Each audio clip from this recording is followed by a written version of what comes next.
Anthem's final chapter has just quietly been announced.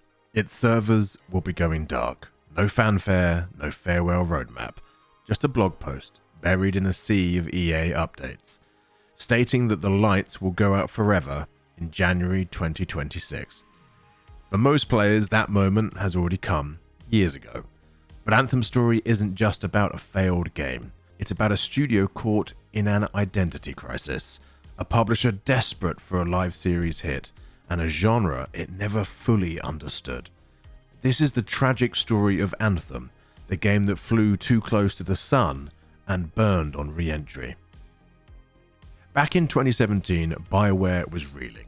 Mass Effect Andromeda had landed like a lead balloon. EA needed a win. BioWare needed salvation, and Anthem was going to be that win. At E3 2017, the reveal trailer painted a picture of a living, breathing alien world. Dynamic weather, massive beasts, seamless co-op, exosuits called javelins that could soar through the sky like Iron Man on steroids. It was BioWare's Destiny killer. Only none of that demo was real. Multiple reports later confirmed it had been faked. The game as shown didn't exist. BioWare Montreal was already gone. The Edmonton team had no real direction. Internally, the project had bounced between names, Beyond, Dylan, and leadership had no cohesive vision. Yet pressure from EA meant something had to ship, and fast. When Anthem launched in February 2019, what players got wasn't a game, it was scaffolding. It was a skeleton. Gorgeous visuals, yes, satisfying flight mechanics, absolutely, but everything else, hollow. Mission variety was non-existent, load times were brutally long, loot was poorly balanced, and the one gameplay loop, it barely existed. Basic features like inventory management and map clarity felt unfinished. Behind the scenes, Anthem had suffered 6 years of troubled development, but only 18 months of actual progress.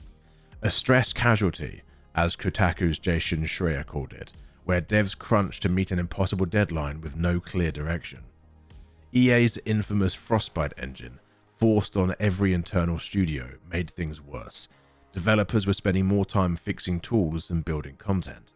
The dream of a seamless co-op RPG turned into a series of disconnected hub areas, with immersion-breaking load screens and broken multiplayer.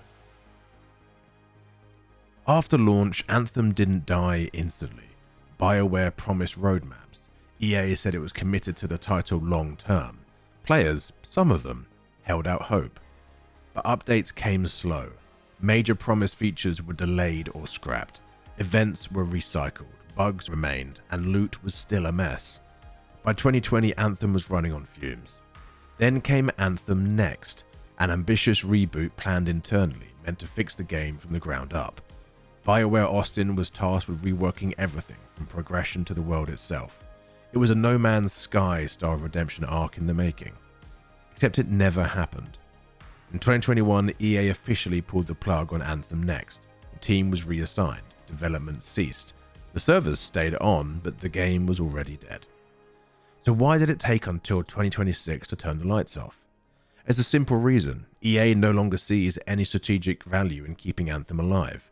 Its player base is a ghost town. Server upkeep, even minimal, has a cost. And with EA shifting focus towards titles like Dragon Age Dreadwolf, the upcoming Mass Effect, and bigger live service giants like Apex Legends and EA Sports FC, Anthem has become an embarrassment more than a platform. EA's earnings showed revenue growth in core franchises, but a stagnation in live service long trails. Translation: older, underperforming titles are on the chopping block. Shutting down Anthem before the new fiscal year cuts the dead weight. There's also the optics. BioWare has laid off staff in recent years. They've shifted resources. Closing the door on Anthem lets them move forward, at least in corporate speak. But that doesn't erase what Anthem was supposed to be, or how deeply it failed. Anthem is more than just another cautionary tale, and Lord knows we have a lot of those right now. It's a roadmap of what not to do. Don't fake demos. Don't build games without a clear vision. Don't force a narrative RPG studio to chase a genre it doesn't understand, and don't sell dreams you can't deliver. The irony, Anthem had potential. The flying felt incredible, the javelins had style, the world looked beautiful, but the soul wasn't there, and without a soul, a live service game is just empty noise.